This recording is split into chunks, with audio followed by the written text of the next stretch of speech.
It said it was working when I tested it. It may or may not work. I don't know. Microsoft Teams said a lot of people on it and has been struggling. I'll even let you know. Cool. All right, can y'all see this now?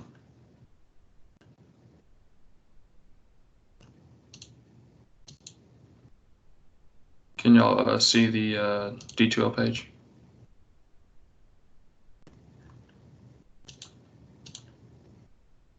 Okay, cool. All right. Well, this is what she gave over y'all, or gave y'all to go over, and the area under the curve with all the upper and lower sums is not on here. So if she puts that on the test, you can argue with her. But she said chapter 4 in the email. So if I were you, I'd just go over everything in chapter 4. But I do have a couple easy area under the curve problems. So first thing we got to go over is critical points. Now, do y'all remember what a critical point is?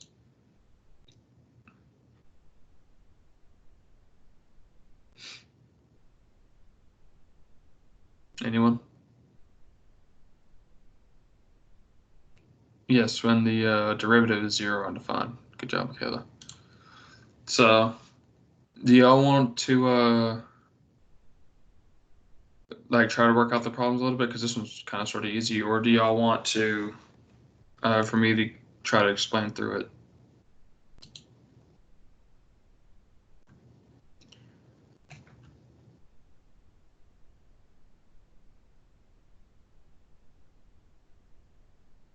All right, how about y'all try to work it out at least for about a minute, and then we can I'll talk through them. I'm gonna post all my work afterwards, so hopefully it's somewhat easy to understand. She posted hers on D2L, so that'd be a good reference material. I did not post them on D2L. Actually, on the team, if you go to the Teams page and you go to where you get into this session, you click on Session Status and you click on Files, you can see where I post everything. So it's all through Teams. That way the professor doesn't see it. Because apparently I'm supposed to be cryptic.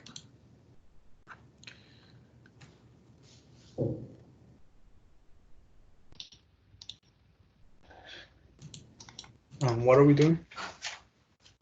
Critical points. Find the critical points of the following problem that I got up on the thing.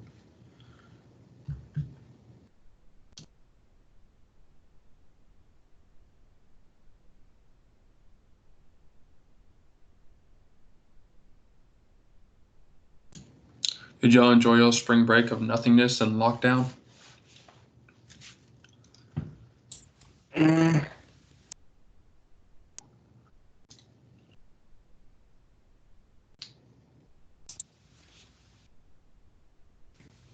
I had a headache most of the week, so it was Allergies. okay. Allergies. No, I don't get allergies. I had some issues with my ears. Is that vertigo? All right, y'all ready for me to try to walk through this problem? If y'all have any questions, ask me so I can try to clear them up before I just give you the answer. Anyone else good? I'm supposed to be taking a roll.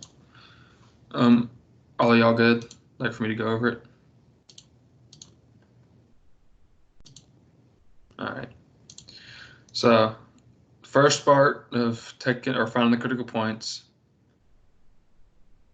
is you take the derivative. So you take the derivative. This is what you get. Power rule all the way through. Nice and easy. Then you got to set it equal to 0. And what I did right here, I went ahead and factored out a t to make my life easier and set it equal to 0. So to save time, I didn't do the quadratic formula, but this is the answers that you get. You get this right here is equal to this, and this. You get 0 from this t right here. But since this is imaginary, it doesn't count. So, why am I still getting... It doesn't count. So what you do is you go to the original problem, you plug in 0 to the original equation, and it equals 1, so you got one critical point at 0, 1. Simple enough, right? The only tricky part is knowing what to do with the imaginary number. All right, next problem. A little trickier derivative. I'll go for this for a little bit.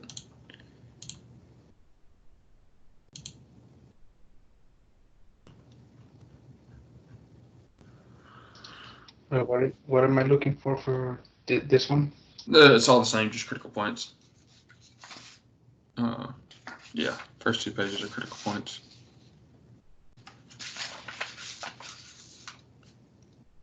This is all the stuff I could remember that we went over.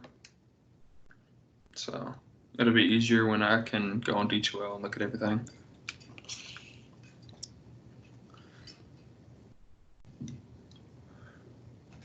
Oh yeah, I got it.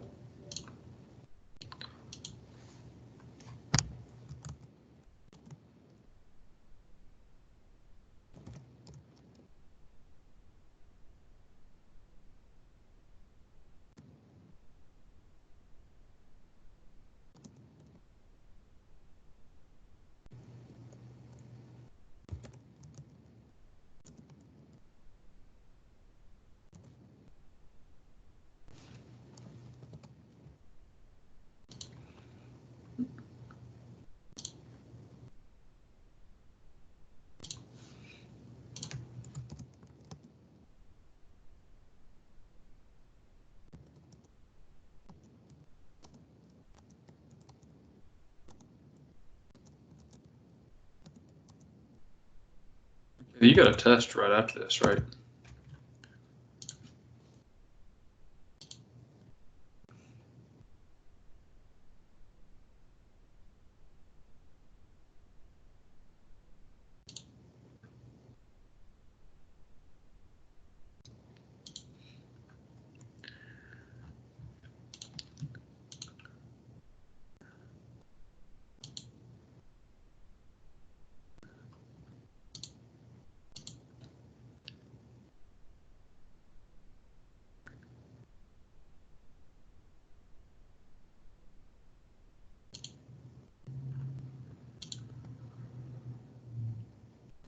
You ready for me to try to go over this one a little bit?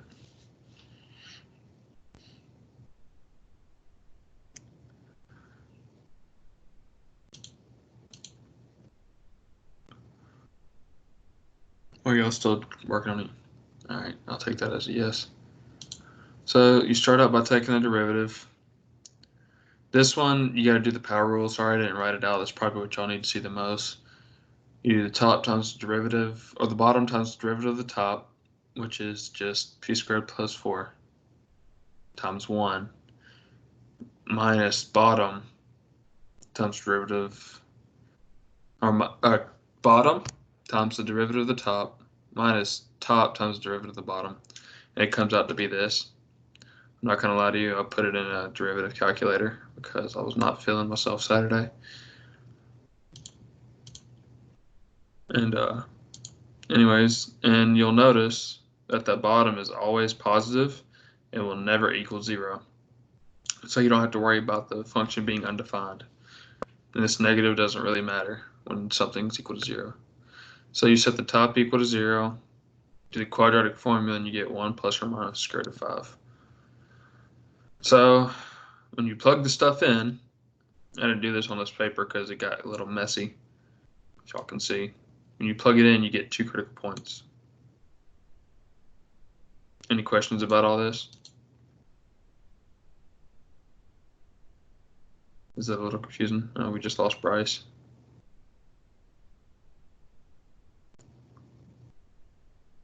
Vanessa, you good?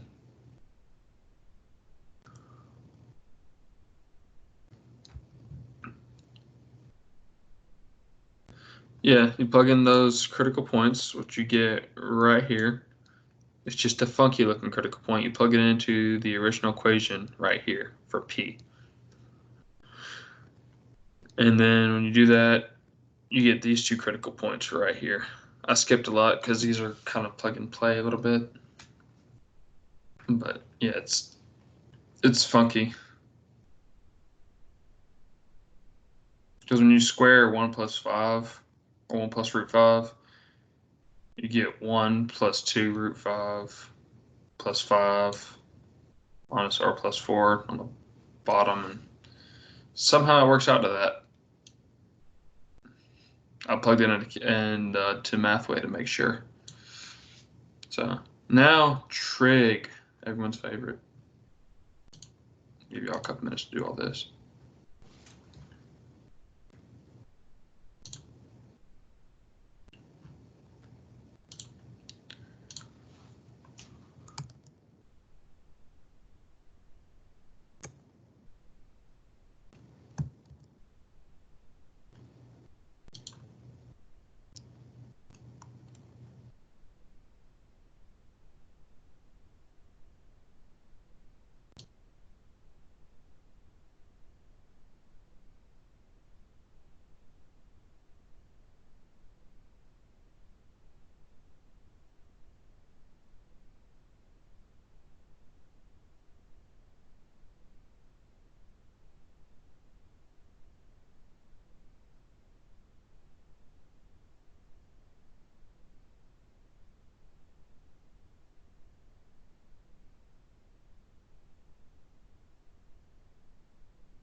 All right, so still finding the critical points.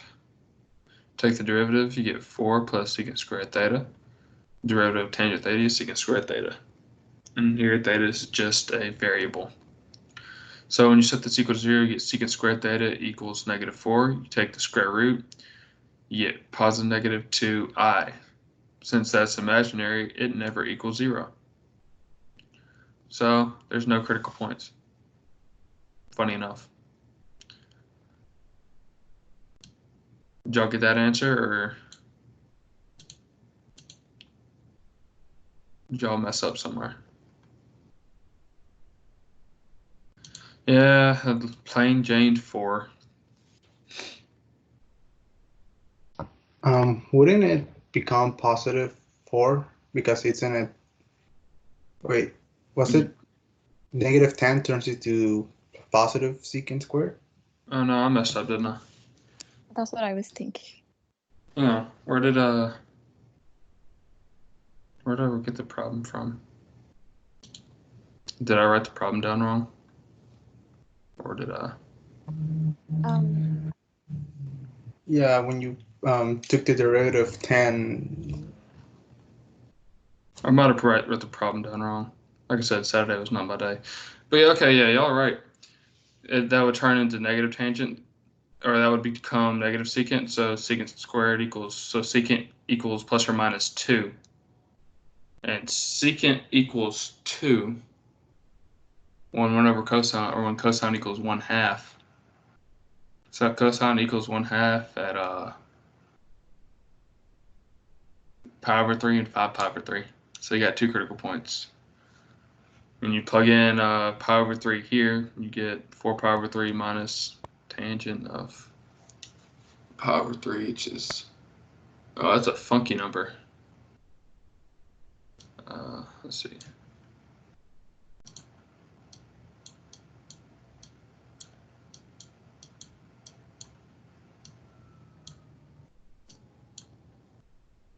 It is.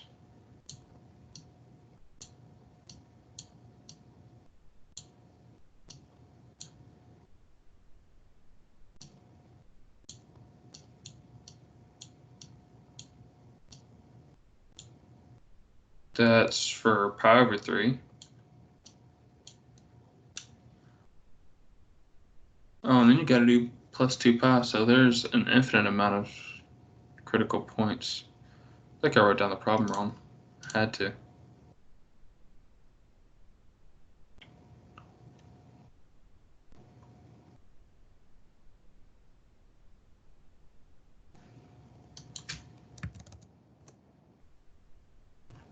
Never mind this. I gotta see if I did it wrong. Because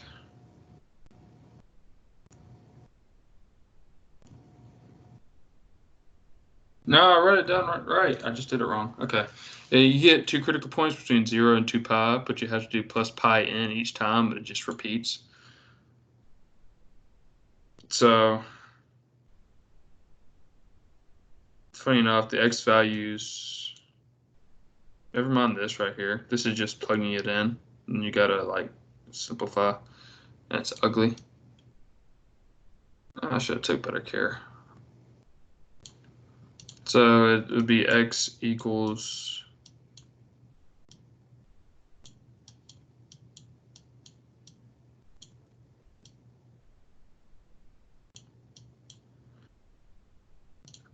no, that's like error.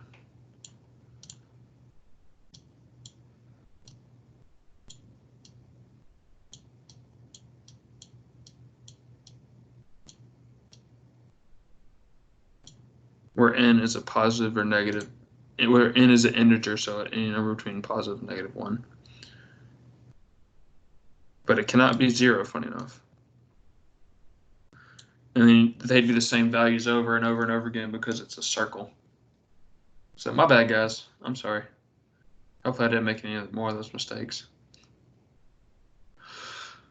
All right. Oh, fun. Y'all remember the arcsine? The derivative of the arcsine function?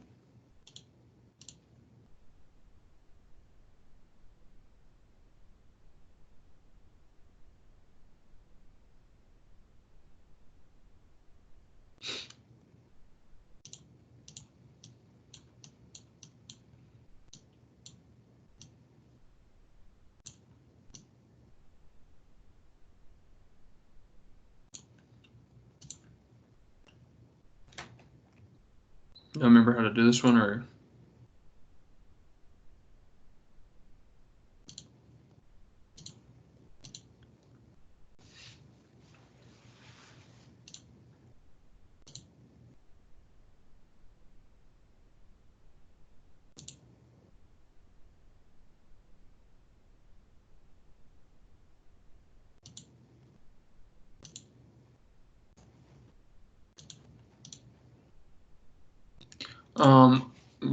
Michaela, our professor's like giving it to us,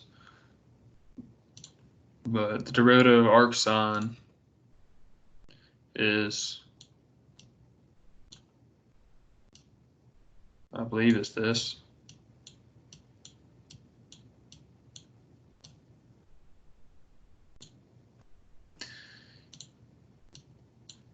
I don't know what your professor's gonna do.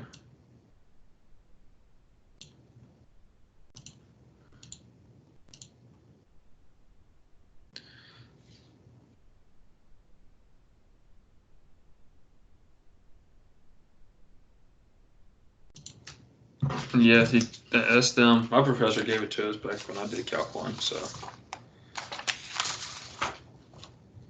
Yeah.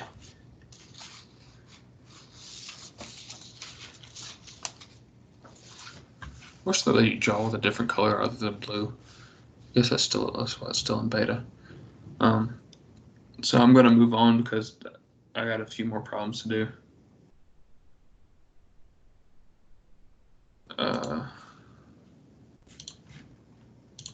Let's go. Just hang on. I'll give you a second.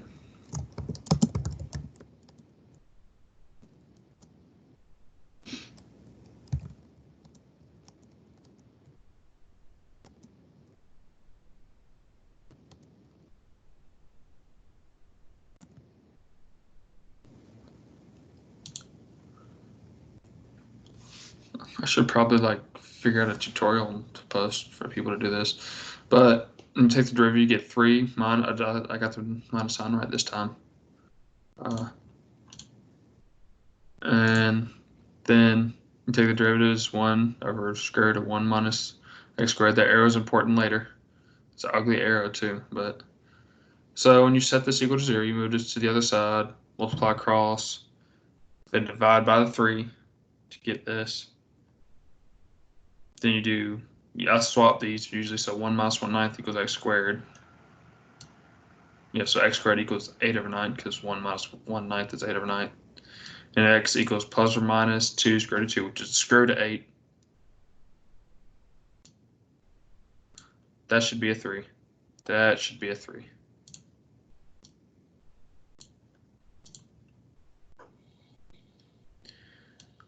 And then, because you have to have something that it can't be undefined. So when this is 0, it'll be undefined. Or when this will never, well, this will be negative, so it can only be between 0 and 1, funny enough. But so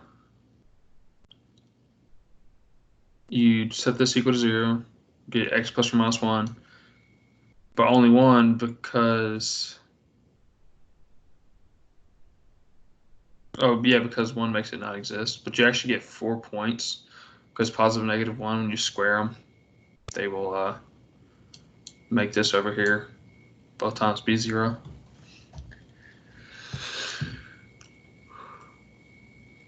And the fun fact, this whole derivative only exists between the domain between 0 and 1 because you can't have a number less than 1 in the radical down here, but we ignore all that outside of there.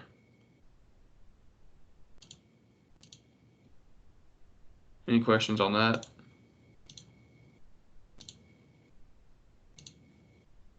Am I making somewhat sense?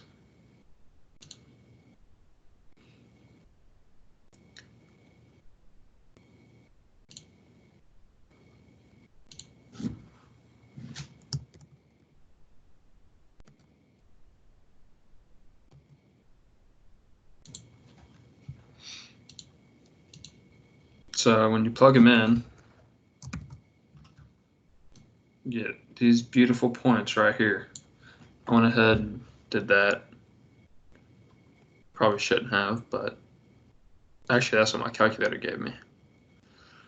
It's one of those calculators when you just do 8 divided by 3, it gives you 8/3.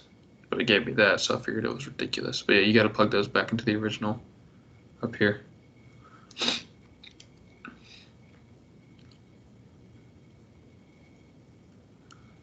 And remember, the domain of arcsine is between -1 and 1.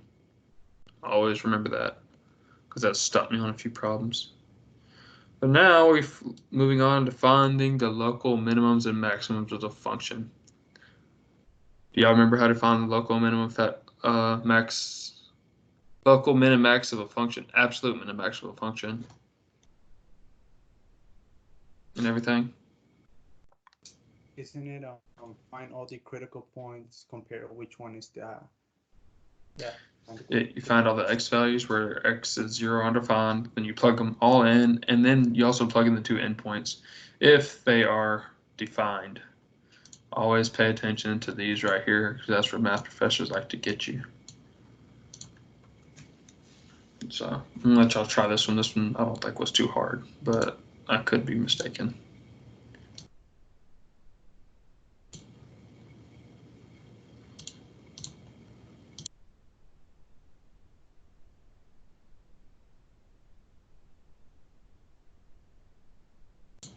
What's up, James? Everything good on your end?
Yeah, I feel you for the review.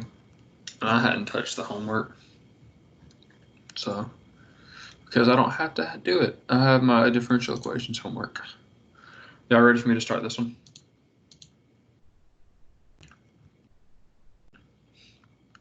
Or are y'all still working on it?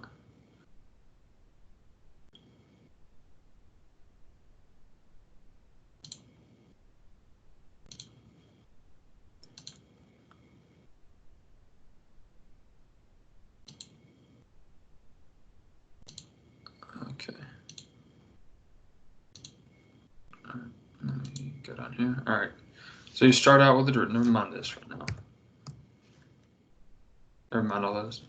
You start out with a derivative. Then you set it equal to 0. You have a greatest common factor here of 6. So you pull out the 6, then you factor, and you get x is equal to negative 1 and 2. Then you come over here, and you plug in those two values and these two values, all in to find where your absolute maxes and mins are. So you plug in f of 2 to the original equation over here. It's a lot, I know, but I used to calculate it because I'm more privileged than you guys.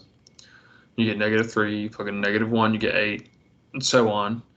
So you could come out with an absolute max of 8 at x equals negative 1, an absolute min of negative 19 at x equals 2. I don't know if that's the exact way she wants you guys to write it, but that's how I write it. Quickhand. Did she ever say if it was multiple choice or free response? I don't know. She just said she moved it back to Thursday. And she said it's over chapter 4. Do what, Andy? Do we have class tomorrow? I'm assuming so, yes. I don't make promises, though. Okay. I gotta go back and fix these notes and rescan. That took me forever. All right, we'll move on to the next one while I start fixing these. I don't mind that. Oh, yeah, here's a good one. Booyah. X e to the x divided by 2. I'm gonna give you all a good minute on that one.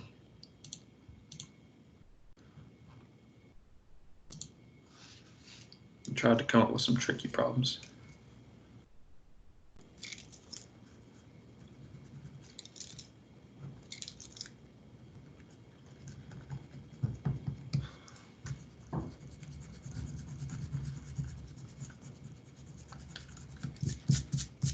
Has Netflix went down for anyone else? Because it happened to me for the first time ever that Netflix went down on me. No, it's working fine for me.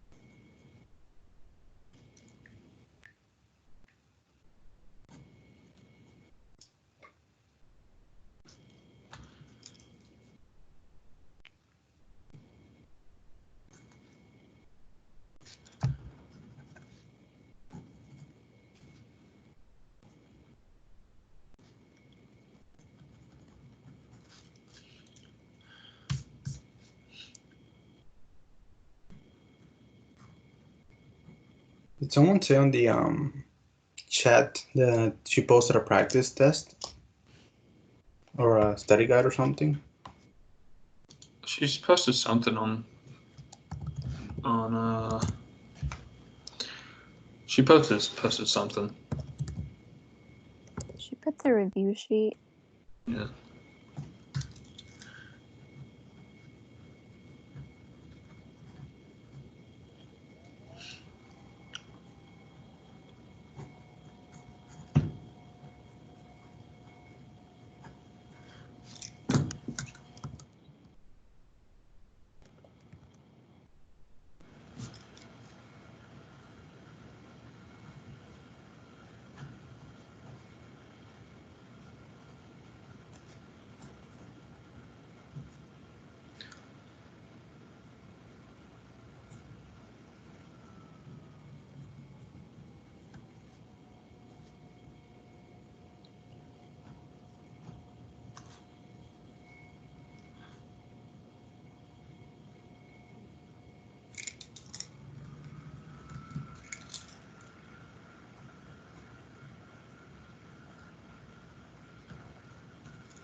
Y'all looking good on that problem?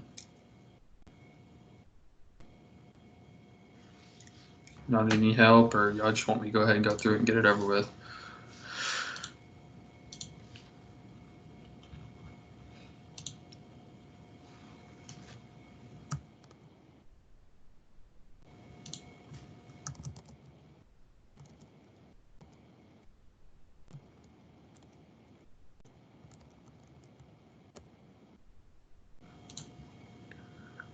All right.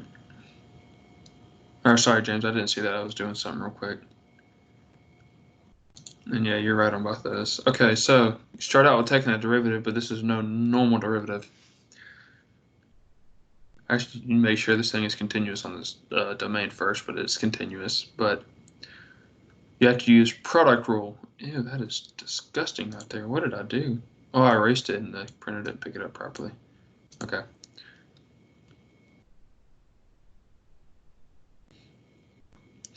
Okay, so you take the derivative and you use product rule. You do x times, and this is e to the x over 2. So you got to use that formula where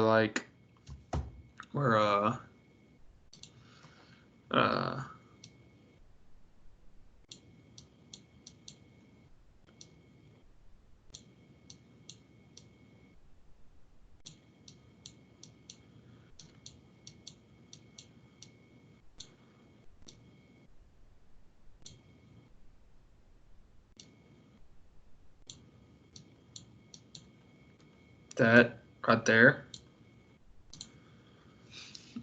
And you take that derivative, you get x times the derivative of that, which is natural log of e to the 1/2 times e to the x over 2. Because e to the 1/2, you got to keep the 1/2. Plus the derivative of x right here is just 1, so it's e to the x over 2. So when you simplify, it comes out to be this. Did I lose y'all in this part right here? Because it's messy.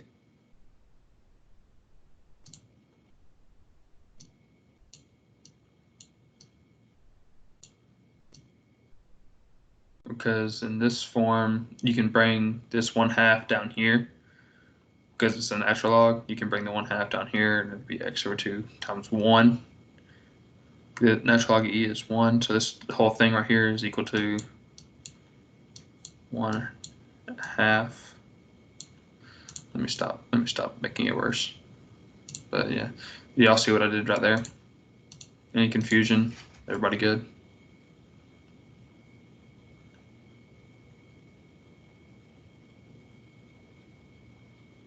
All right, I'm gonna assume I'm good. So you end up coming out with this derivative right here. So now you gotta set it equal to 0. You pull out e to the x over 2, and this will never, ever, ever, ever, ever equal 0. It'll get so small. It looks like 0, but it will never equal 0. So all you have to worry about is this guy right here. When you solve for that, you get x equals -2.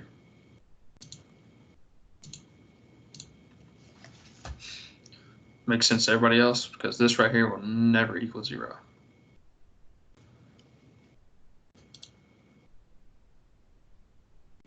All right, I'm assuming we're good.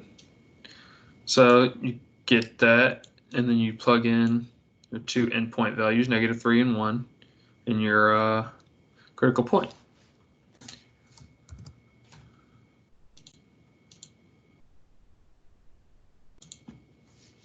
So this is one of the ones, God, when you erase, it doesn't pick up. The scanner picks it up, I guess, because the lead's very reflective.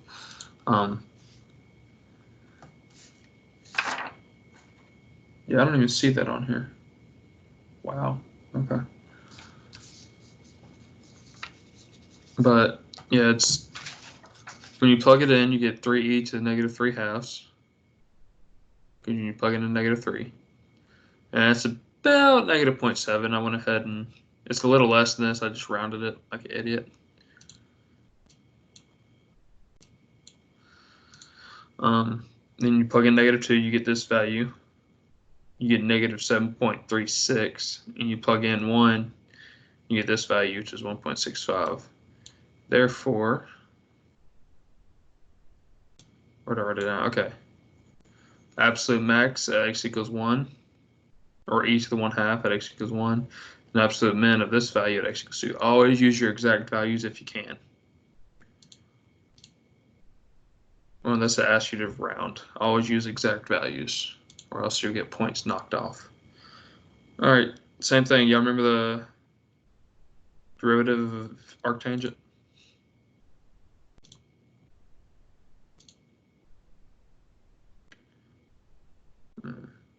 Or do you just want me to go down to the derivative real quick to get that over with?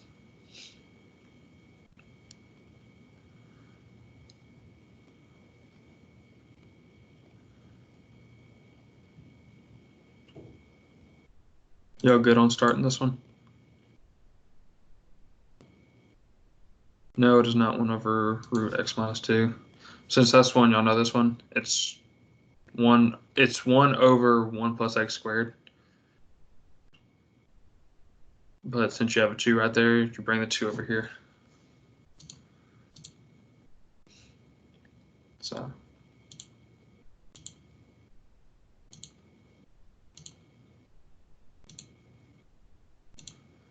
that should clear it up a little bit.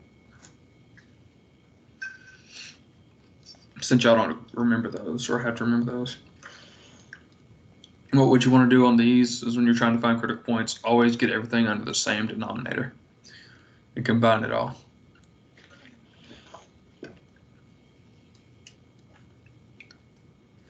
And that's what I did over here to the right. Y'all can see it, so it's not really a scare there. Then you simplify and whatnot.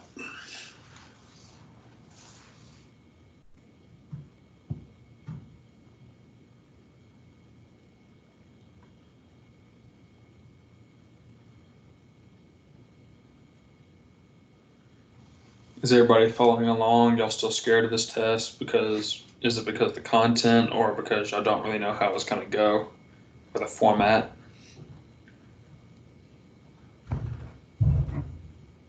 Format, a lot of it is it's very condensed, and I have other classes too that have tests around that time. Oh yeah, I got a test on Thursdays too from 2 to 4. So I feel you.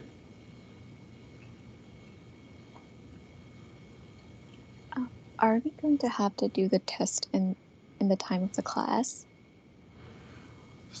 Up to the professor. She may give y'all a weekend long test, and if she does that, I am of no use because I can't do anything with fear of cheating. Right. So, but my OD professor gives me the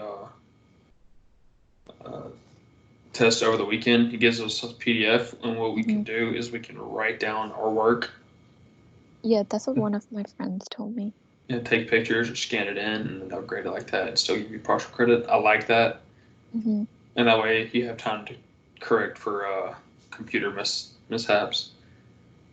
My dynamics professor gives me an hour. Gives me an extra 10 minutes due to the computer stuff. Mm-hmm. To just get stuff done. So that would be great if she'd do that.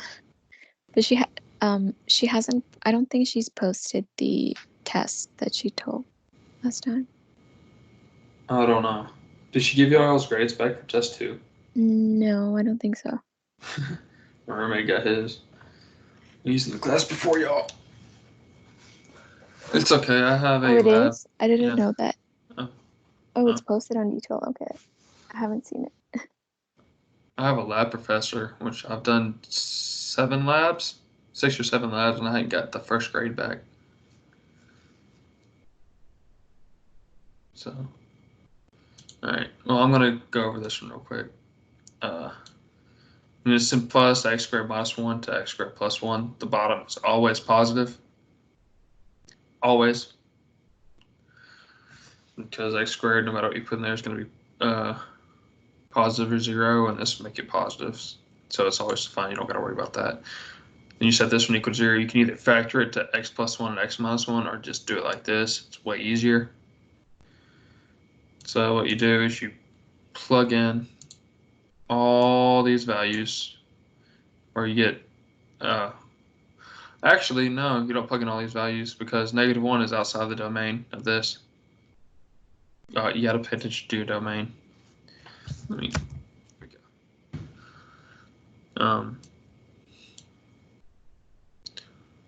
So forget this negative because it's outside the domain. So you plug in your values and you get these, and they're about that, and then you get your absolute max and min. Keep the exact values. Keep them because you never know when they're going to try to mess with you or say, oh, it's not exact. If you can't tell, I've been burned on that a few times.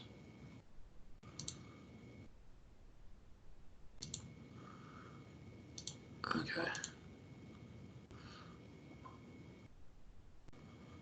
All right. Y'all remember Rolle's theorem? I'll put this on here for review. F is continuous on A to B. It's differentiable on the open interval A to B, and F of A equals A to B. So if you have a graph that looks like this, I wish I had a different color.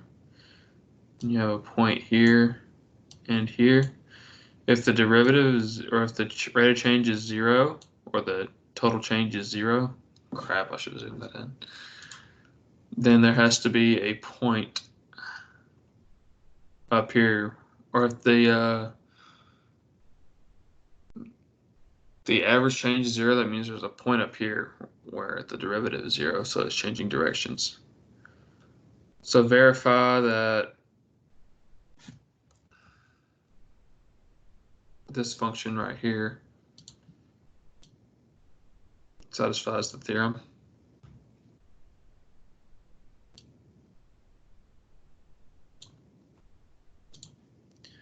So you basically, I'll just walk you through that. You basically test that is this continuous on -1 and 3? Yes, it is continuous. I don't know why I kept writing that.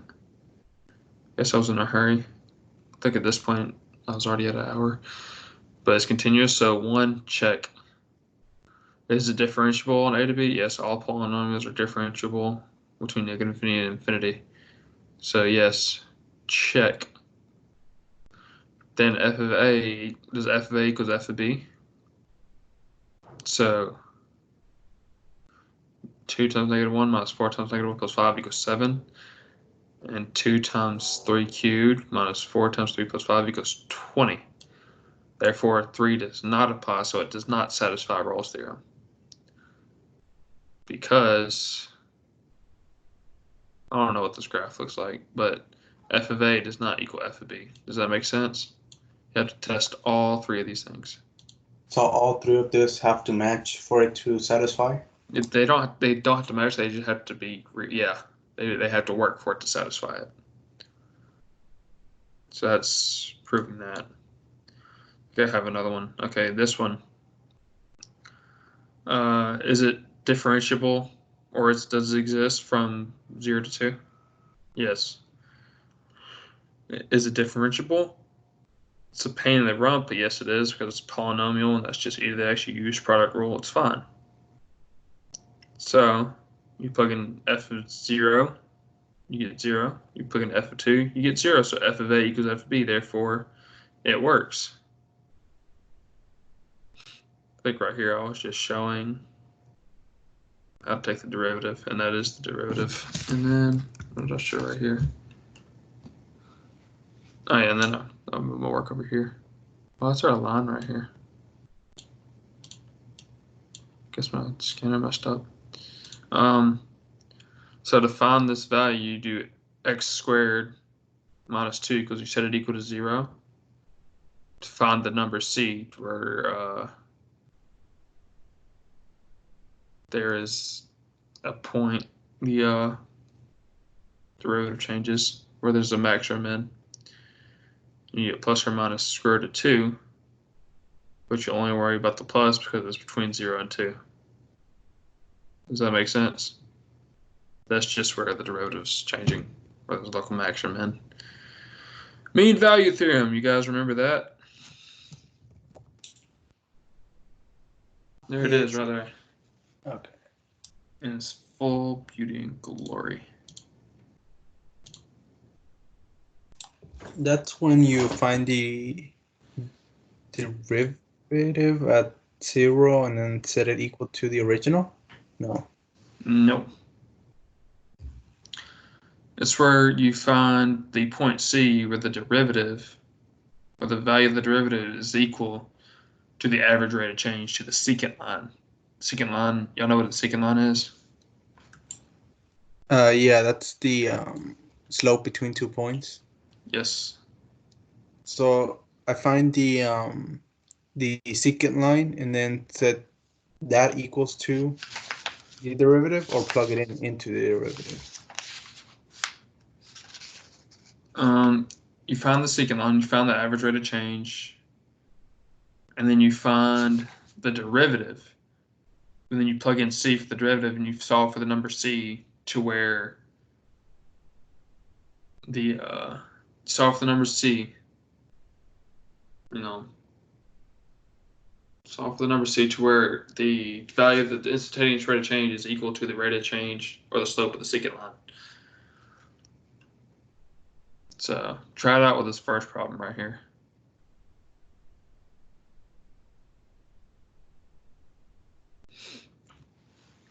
I'm gonna give you all a couple minutes.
All right, y'all ready for me to go over this one, or do y'all have any questions about it?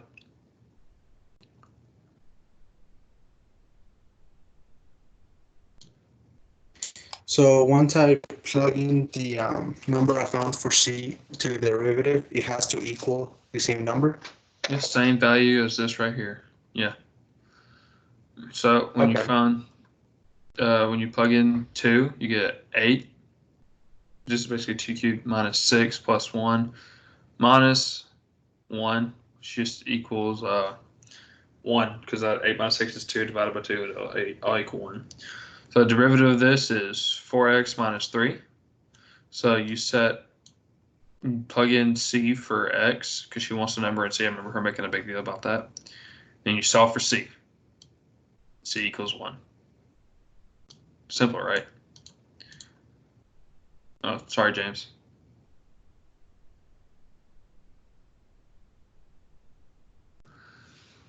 You got to get a mic, bro.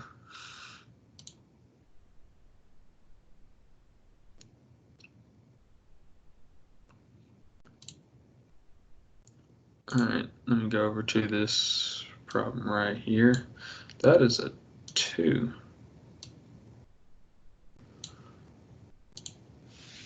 So try it with this one.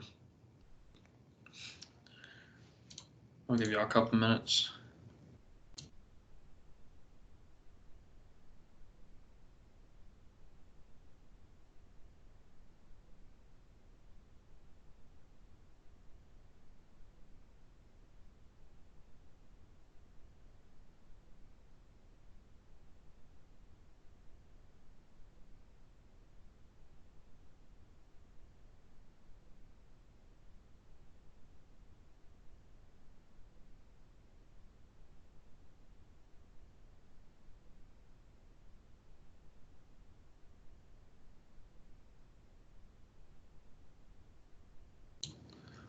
Question: have any of y'all ever went to the store and accidentally bought 80 hot dogs?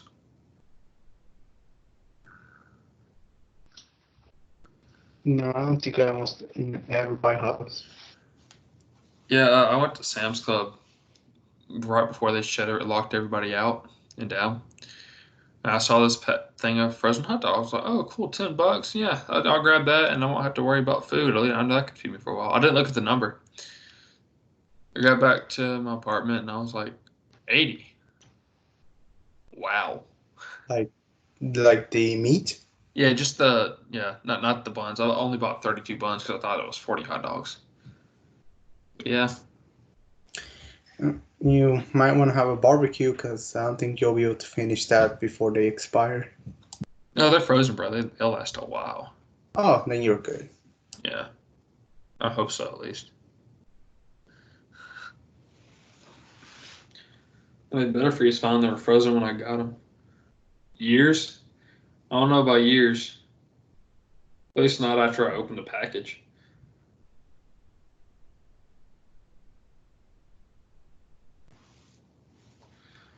Like after I opened a package, I got a time limit. But all right, for this one, you got to find the rate of change.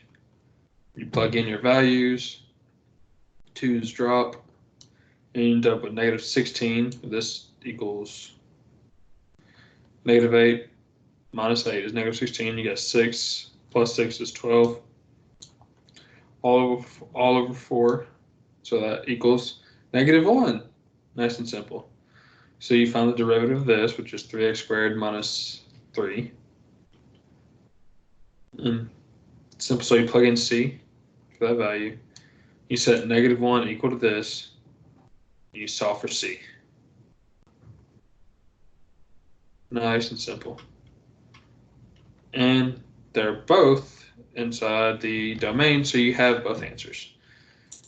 Wait, I'm confused. What we're looking for? What we're looking for in this one? Still the Mean value theorem, yeah, same thing. Yeah, I didn't want to write out the question each time because I'm lazy. So the second line, isn't it? I got 1. Negative 1. Negative. Negative 8 plus 6. Okay, remember the formula? So, 2 minus negative 2 is 4, right? So you got Oh, okay. I wrote it. Okay, I mixed up the negative 2 and the 2. Yeah, happens to the best of us. Don't you? Then you just plug it into the derivative. Yeah, no, you don't plug that into the derivative. You Really? plug in C to the derivative and you solve for C so the secant line and the derivative have the same slope. So at these two x values or C values or x values, actually, yeah, that was the right term. The slope of the tangent line will equal the slope of the secant line between those 2 points. Okay. Do you mind scrolling up a bit to see the previous one? Okay.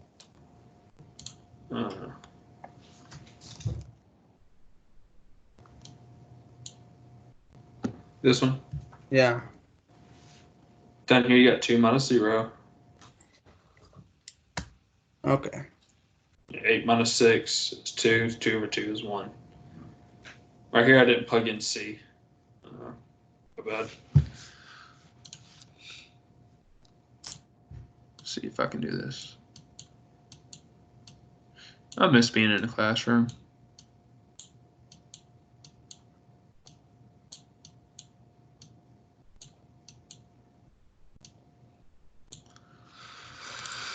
Okay, I get it. Thanks. And you set them equal to each other. All right. And I may have one more. Yeah, one more. Natural log.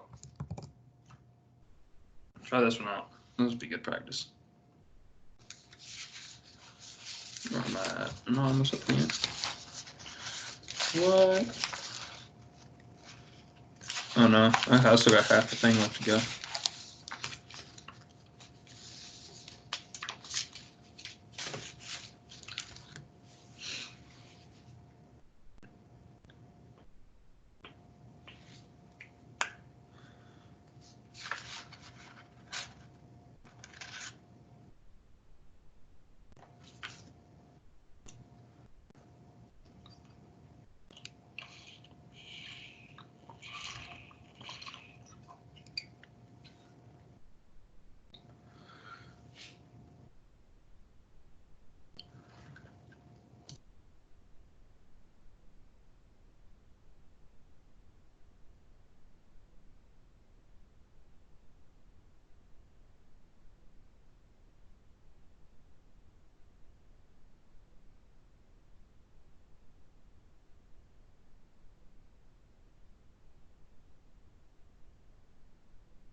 Correct.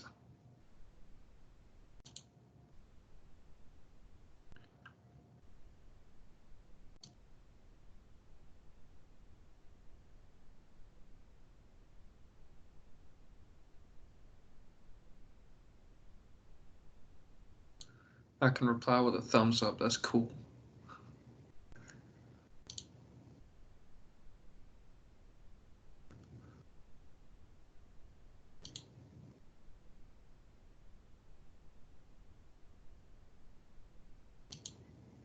All right.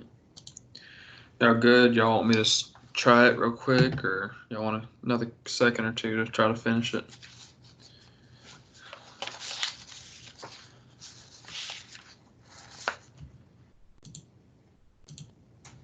All right, I'll give you one more second.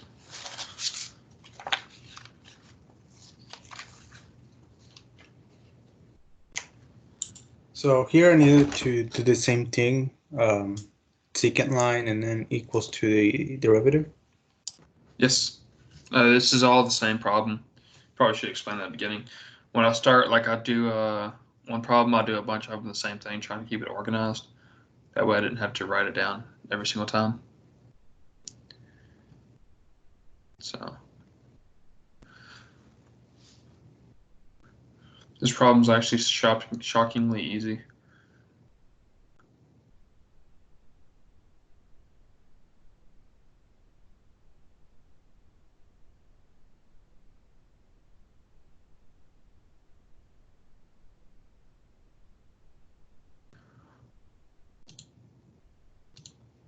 All right, I'm gonna go ahead and start this one. So when you find the instantaneous rate of change, 4 minus 1 is 3. Nice and easy. You do the natural log of 4 minus the natural log of 1. That is 0.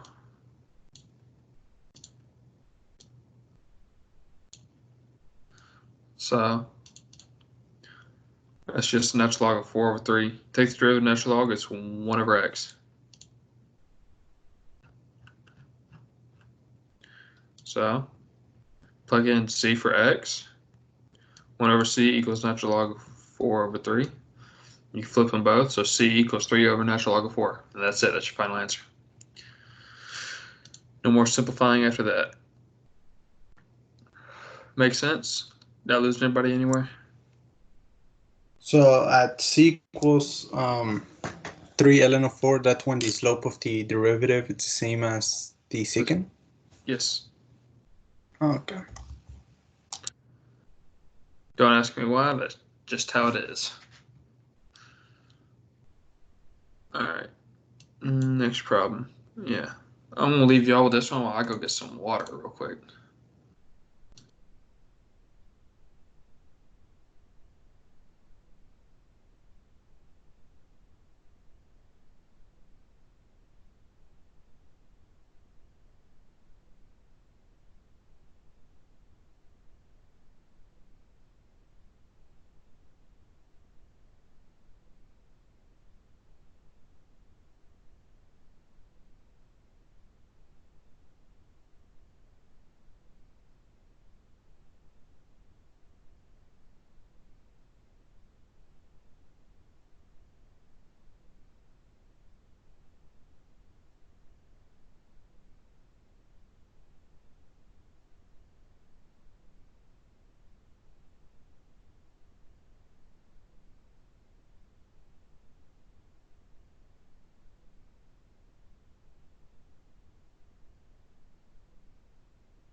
I'm back.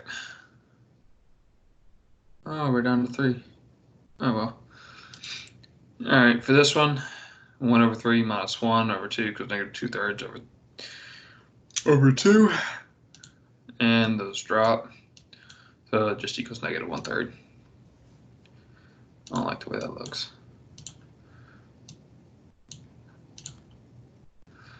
So take the derivative 1 over x. It's negative 1 over x squared. So plug in c for x, you get negative 1/3 equals negative 1 over c squared. Cross multiply if you want the one negatives drop, and you get c squared equals 3. So c equals plus or minus 3. Square root of 3. And I forgot to mention that this one does not matter, because negative square root of 3 is not in this domain. So, am I making sense? Confusing at all? Calculus is fun.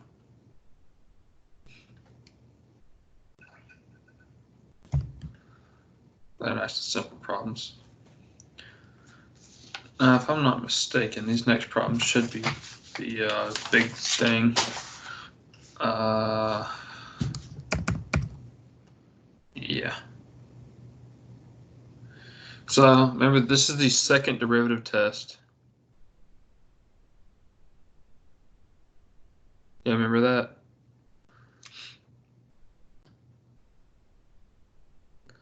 I don't like this test so much. I like whenever first derivative changes from negative to positive. You have a local min. When it changes from positive to negative, you have a local max. But this is more robust and covers all functions, so that's why this is a thing. Anyways, that's the test. I wrote that down as review because she'll probably make you remember that as like theorem number 16. But now, because of that test and the first and second derivative, you can sketch this graph right here. So why don't y'all go ahead and give that a try. This problem will probably take y'all a little while. So I'll give y'all until 7, 15 or 16, and I'll come back to y'all.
Y'all good? Y'all working on this, or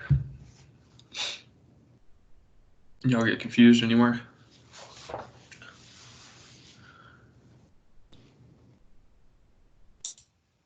So I have to do double derivative to see if it's local min or local max.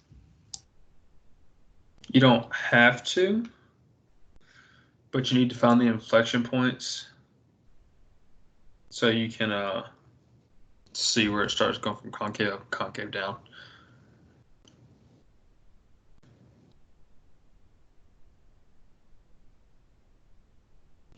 In most cases, you don't have to, but in some cases, you have to.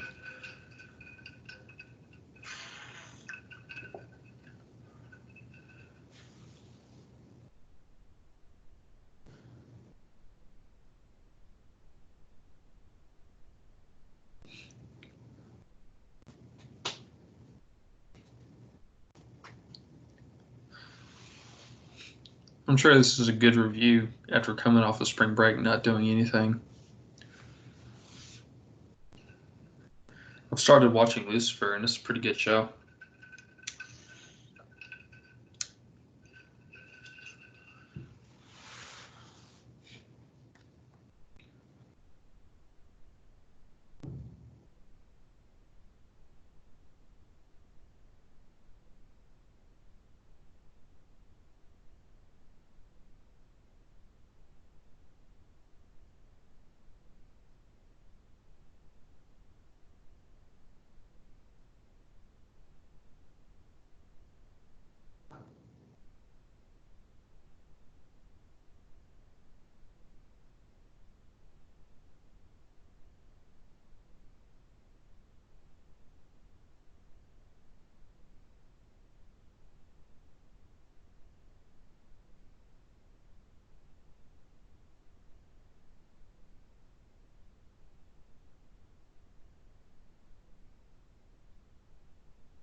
Y'all about ready for me to go over this? Y'all need to get a couple minutes, or let me know. So if for the derivative, I get a negative, that means that's a local max or min? When the second derivative is negative, what does the second derivative tell you when it comes to a graph? The function is what when the second derivative is negative? Isn't it like concavity? Yes, it would be concave down. When the second derivative is negative. When the second derivative is positive, it's concave up. This right here will probably be the biggest question on your test, is the sketch the graph function or question. Yeah, okay. If it's concave down, that means it's local max, right? Because it's pointing down. Yeah. Okay.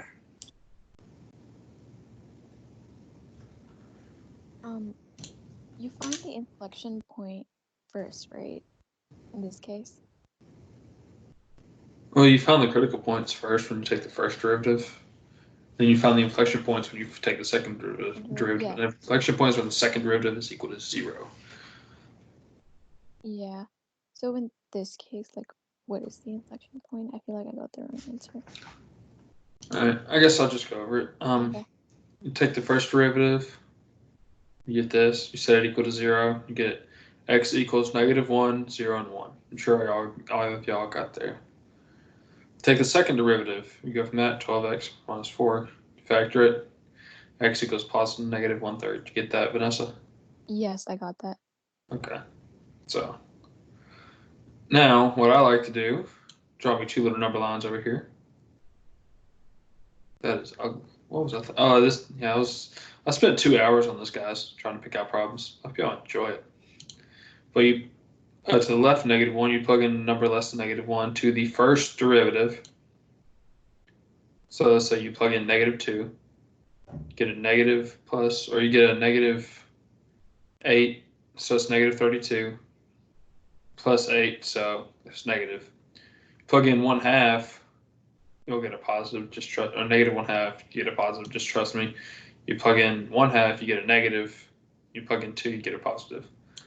So right here, -1 and 0, this is a local min because the function's decreasing, and then right here it starts increasing. Right here is local max because it's increasing, and then it starts decreasing, so that's the max, and that's a min. But here you get positive, negative square root of 1/3.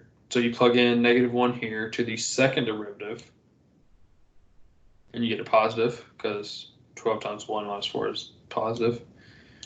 You plug in 0, you get a negative because -4 is negative, and you plug in 1 over here, you get a positive.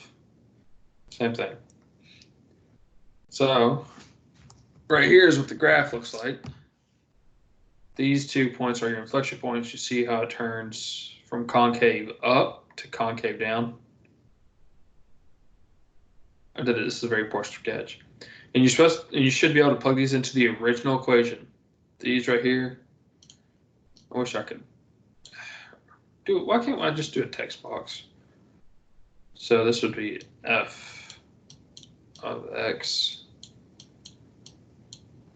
It's like finding your critical points. These are your critical points. So you know when this is the max and mins. Go ahead, Andy. We only have to plot where the critical points and the inflection points, if it's possible, are. She's not gonna be picky about like the rest of random in between ones. Yeah, it's impossible unless you plug in, do what a calculator does, and plug in every single possible value to 7 decimal places to get it accurate. So that's why it's called sketchograph, and you pretty much approximate. And so right here you got the critical points. It looks messed up, I guess, when I'm looking at an angle.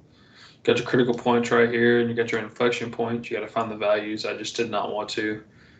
It's not that bad because you squares gets rid of the radical, but it's still just ugh. So, yeah. So, how'd y'all do on this one? Didn't like it? It wasn't that bad.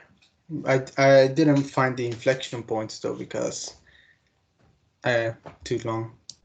Yeah, James, she probably does want the X and Y intercepts too, because that's like given.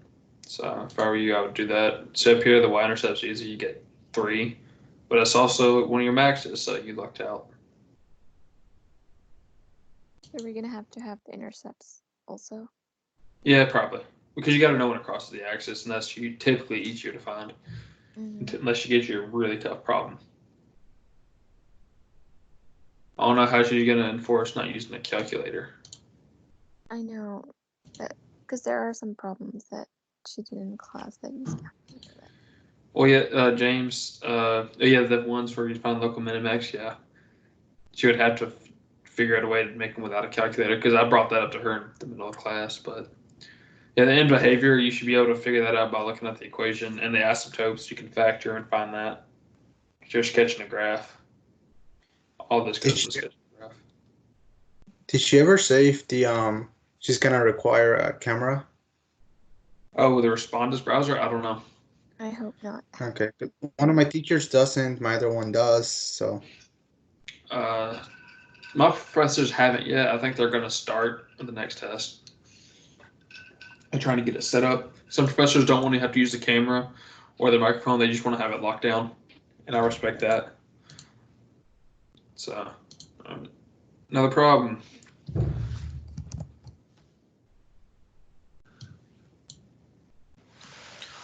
Ignore this. It's important, but just focus on this right here.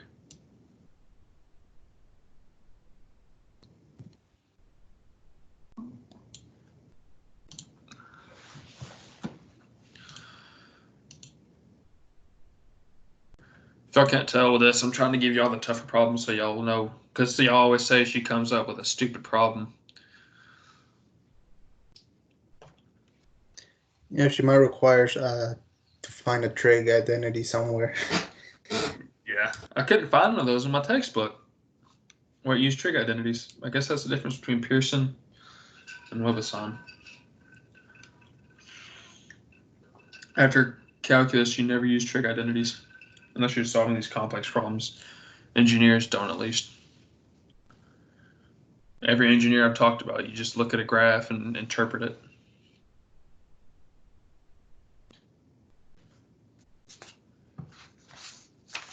All right, I'll give you all to about 7. Did you see the graph or engineers? No, I mean this question that you are showing right now. What did you want me to find? Sketch a graph. Same thing. Same concept. Okay, I'll give you all till 7:25. I may have to start hurrying up because I got a lot of stuff. Or I may just skip the antiderivatives, or do y'all need to go over that? I'm good with antiderivatives. I was gonna leave at 7:30. I have to finish a Chem lab. Yeah, Okay. I think I'm good with antiderivatives too. Okay. Well, I'll have everything posted. online so y'all can look at the stuff I did.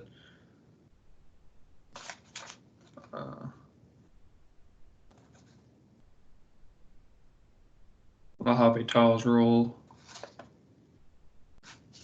You can go back and watch another session I did or look at something else. That one should be simple, unless y'all have questions. I don't know if she's going to put the area under the curve one or the summation one on there.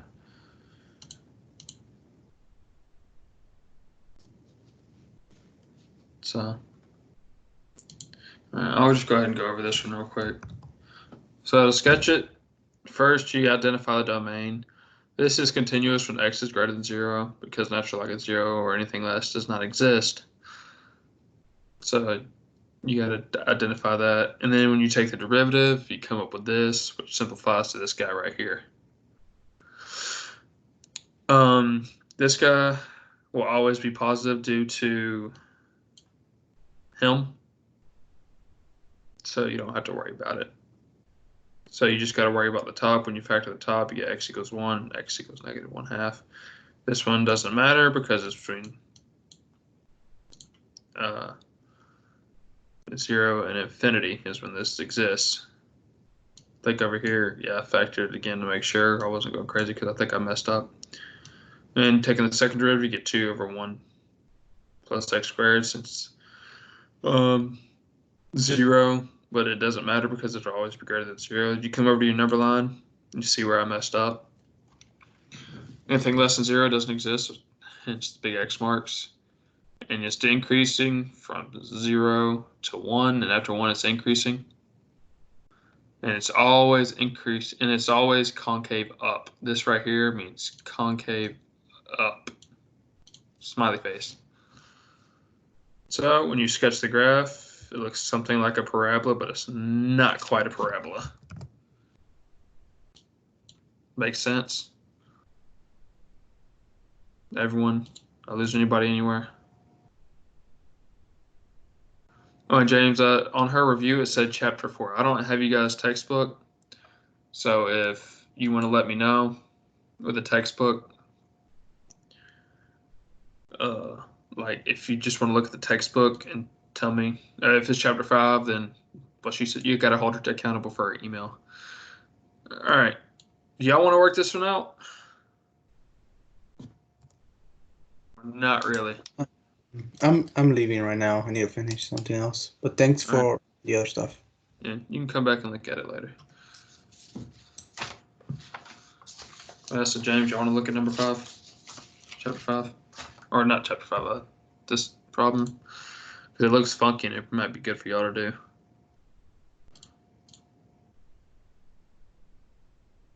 Sure. This is your last one. Vanessa, it's about to just be me and you unless you gotta go too. What? I'm sorry. It's about to be just me and you unless you gotta go too. I had a question about the graph, but I guess James wants to do this one, I think. Oh yeah, let him. We can go back to the other one. So.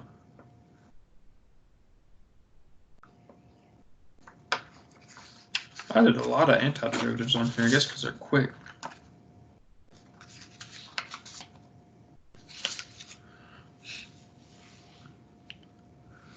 At 7:30, I will cut it. This is a much prettier graph.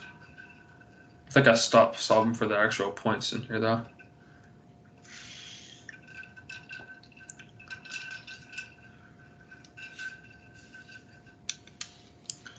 Yeah, I did. Whoops.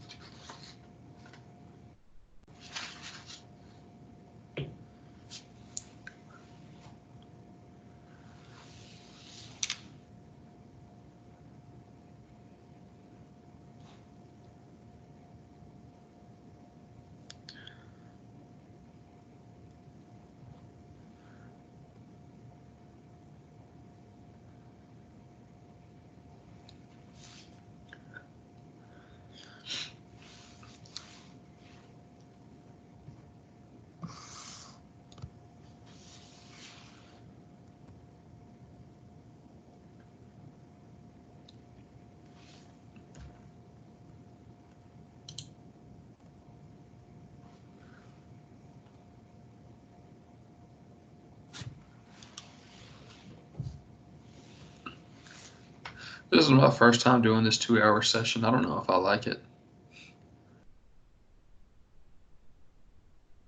All right, it's 7:30. At least go to my computer. So when you take the first derivative, you got to use the good old product rule. This is what you get. And yeah, the online sessions are weird. I miss being in the classroom where I could talk to y'all face to face and y'all could write on the board. This is the best I could do without everybody being able to write. So you factor it out, set it equal to 0. X equals 0. Or this will always be positive, or yeah. So it'll always be positive, so you don't have to worry about that ever equaling 0. So you factor the rest of this, and you get x equals 0 and 4. And then when you come over here, you plug in values slightly less than 0, so -1. Negative times negative, positive, negative minus negative, negative, so it's negative. And over here you plug in, let's say 1, negative, negative, so it's positive. Plug in 5, negative, positive, so it's negative. And then when you take the second derivative of this guy, you get a whole hot mess, so much so that I didn't want to do it, so I went into the math way and did it. And this is what you end up getting. This is x squared right here. And you solve that for x. Or solve that for 0, and somehow, some way, you get x equals 2 and 6. I used software to do it. Like I said, I was feeling lazy. And then you plug those into the second derivative and you get these values right here. It's a big, long problem, but I didn't even want to plug these values into the regular equation. This is what the graph ends up looking like.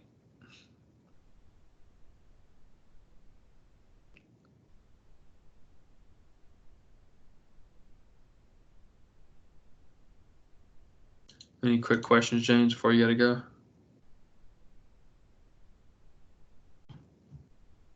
And if you think it's weird for you, I'm talking to a computer and I see what YouTubers say now, how it's weird.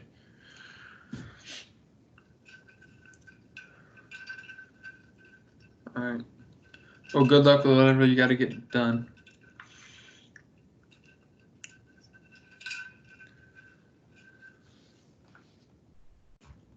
Let's see you, dude. Oh, no, I won't see you. I'll see you typing. All right, Vanessa, you got any questions with the last one? Yeah, chat. Yes. No, well, actually, yes. So you just, for the graph part, you just like plot the critical points. Critical points and inflection points. Right here, there is no inflection point because it's always positive. Okay. It only exists between 0 and infinity because natural log of x only exists between 0 and infinity. Does that make sense? Yeah.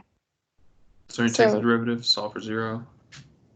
So for problems like this, I think I'm a little bit nervous about these type of problems, but you like take the first derivative and find the critical points, and then you take the second derivative and then you find the inflection points. Yeah. And you have the second derivative test up here if she asked you. Uh-huh. When it's equals 0 and greater. If she asks you what that is, or whenever it's going, see right here, it's decreasing and then starts increasing. Yes. That means there's a local min. So, but you're supposed to solve for these, but 0, it didn't matter. And then 1, it's 0 anyways. So I just went ahead and plotted that right there. Okay. You got 1 minus 1 minus 0. Because natural log of 1 is 0. And it's always concave up, so there's no inflection point. Okay. And up here, I solved for the inflection points except for these because I didn't feel like working with fractions. Sorry, I'm getting lazy. No, you're fine. Do you mind scrolling up a little bit? I think I'm gonna take a picture of the. And it's gonna be on Teams after this. Right. Okay. I'm gonna upload it, so you don't gotta take a picture. Okay. I don't know if I should rescan it to fix those couple mistakes from earlier. I think It's fine. They can watch the video to find out. Yes.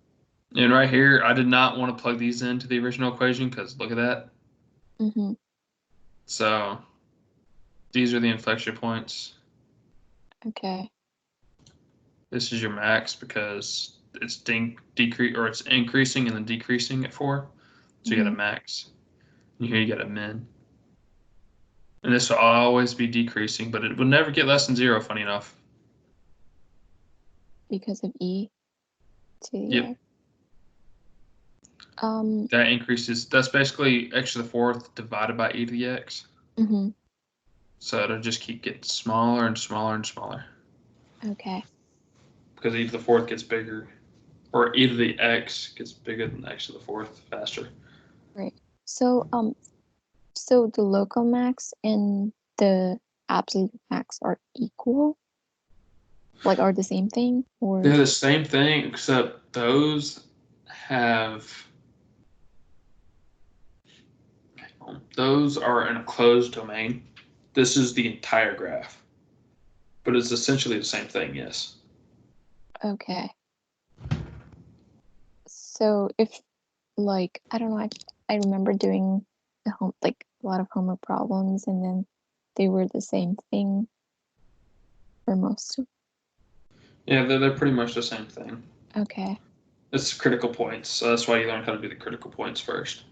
Yes. Okay. Yeah, I understand these are probably the hardest problems. That's why I did a few of these. That's why I did the harder ones. Mm-hmm. This is the last hard one I had planned, though. Okay. I think I have one last question, and then I also need to study for another exam. But there was this question. It was square root inside of a square root is 49 minus x squared. But when I was finding the critical points, and like when I was plugging the values in between like 0 and 7, for some values I got positive, and for the other I got negative. So I was just confused. I had a problem like that.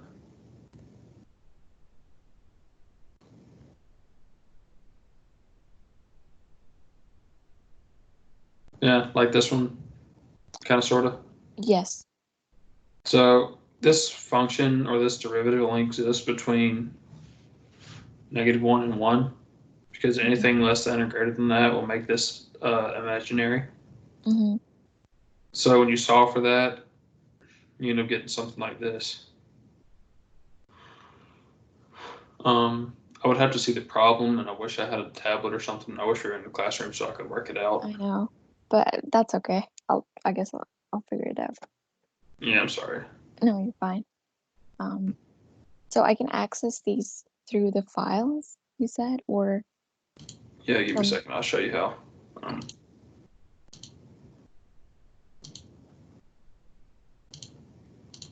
This is about to look funky. All right, see, you're right here. You should come in, you start on general. Come to SI session, go to files. And I have 2 already up here. I'm going to put up this test 3 review. All right. Okay. Okay. All right, we'll go have fun studying for other exam. Thank you. And thank you for the help today. No problem. Good luck Thursday. Oh, yeah. Okay. Thank you. Bye. Bye.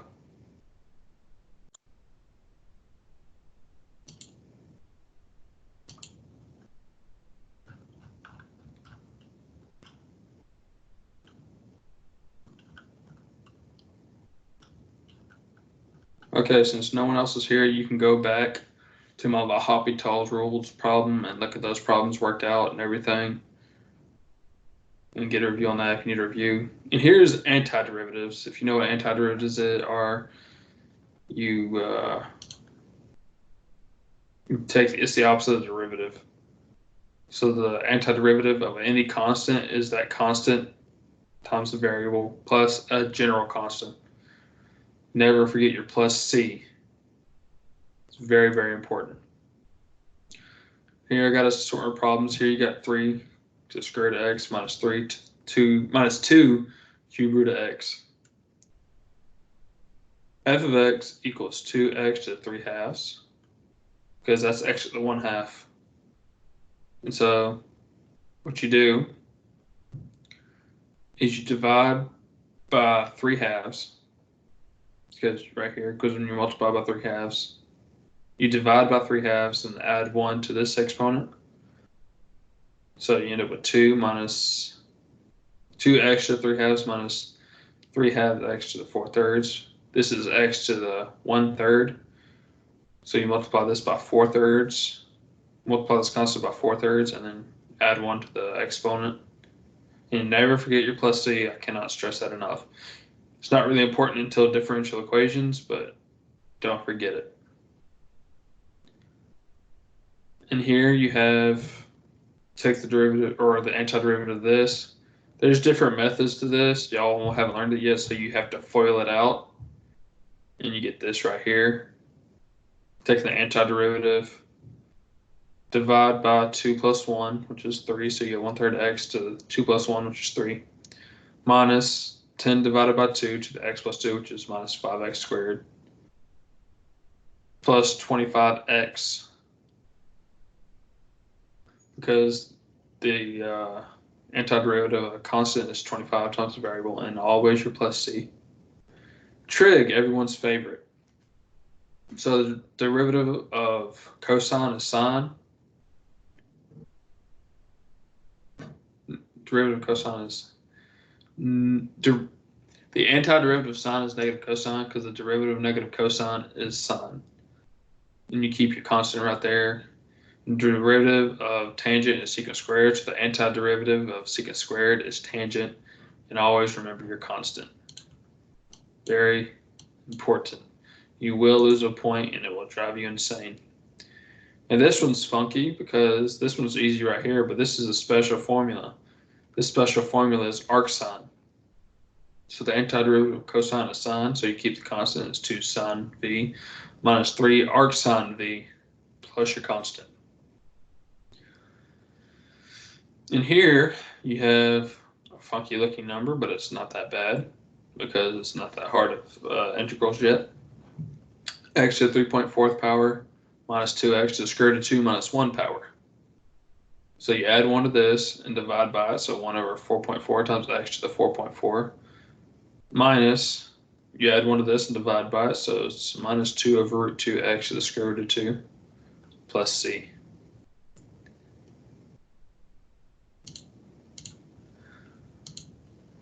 And here you just have this and you think quotient rule, but you don't know how to do that yet. It's actually integration of all parts. So you just simplify, yada, yada, yada, and you get up to this.